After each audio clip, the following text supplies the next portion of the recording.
Good morning. I'm not going to complain about the government right now.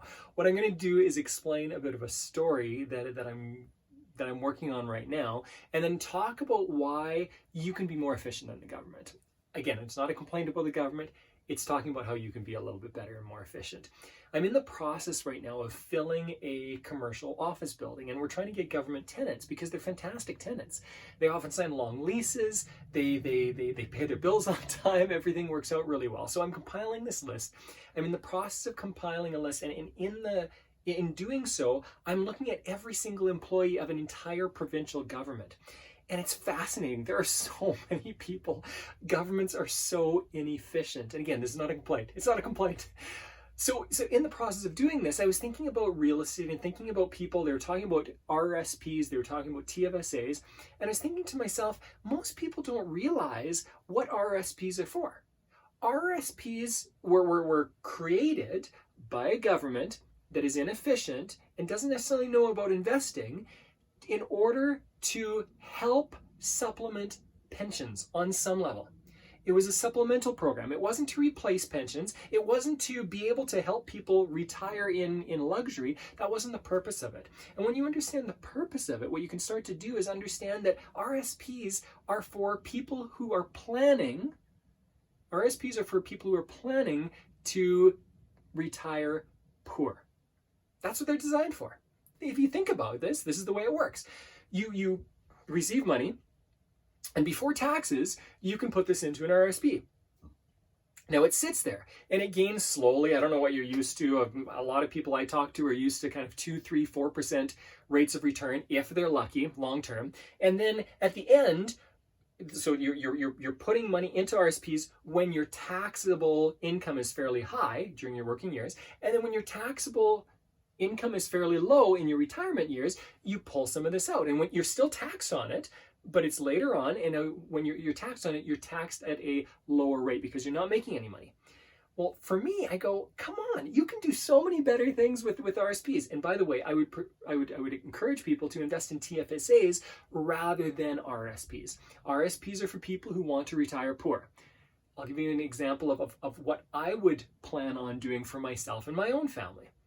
What I'm doing is I am investing in real estate. I'm making sure that I still don't pay a crazy amount of taxes on that, all legally, all within the structure of the government system that I live under, because I respect that. And so I'm still saving a crazy amount of taxes. And then when I retire, I'm actually retiring on more money than I ever had in my working years. Because I'm retiring with more money, because that's my plan, it doesn't make sense for me to have RSPs. Now, what could you do? Well, let's say you do have, actually, I'll give you two ideas here. If you do have RSPs, what I encourage you to do is get them into a self-directed account. There are trusts, Olympia Trust, Great Western Trust. These are two examples of trusts that manage self-directed or that hold and hold them in trust RSPs that are self-directed. What that means is now you can invest your RSPs in far more places. You don't have to invest in stocks. You don't have to invest in mutual funds. You don't have to invest in GICs. You don't have to get returns of 2 or 3 or 4%. In fact, most of the people I know who are investors and have RSPs are investing at 6, 7, 8% minimum. That's a far better return. Not only that, it's backed by real estate. There are amazing ways to do that. If you want to know a little bit about this, contact me and I'll free of charge. I'll let you know what's going on here, or maybe give you some ideas of what you can do with it. But instead of RSPs, so if you've got RSPs, if you're stuck with them, you don't want to take them out, that's fine. Self-directed account, educate yourself, make sure you educate yourself, make sure you talk to somebody who's educated about this, and start putting them in places that is backed by real estate. If a stock goes down, you get nothing. If a real estate property doesn't pay you, guess what? You can take that real estate. You can keep that real estate. You can take the real estate away from the person who's not paying you, okay? Which is phenomenal.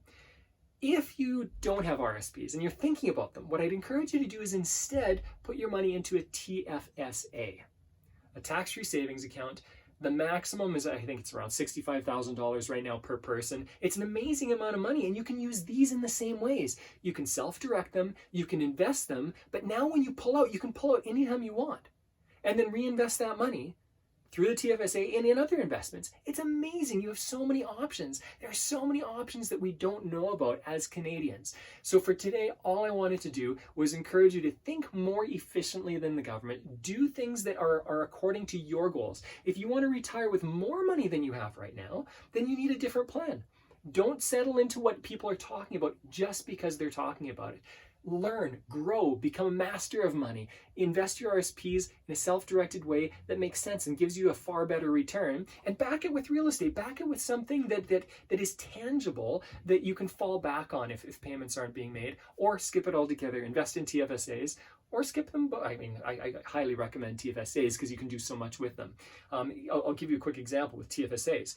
If you could earn 5% returns or 8% returns, what would you choose? Most people say 8% returns. If you can have tax-free 5% returns or taxable 8% returns, now what do you choose? Now it becomes a little more difficult depending on your income, generally speaking. If you're tax-free, you're making that money goes a lot further. You bring in a lot more income because you're not taxed. This is why I love TFSAs. Anyway, enjoy your week. Hopefully this was helpful in some way. Reach out to me if you got any questions about this. Enjoy your week.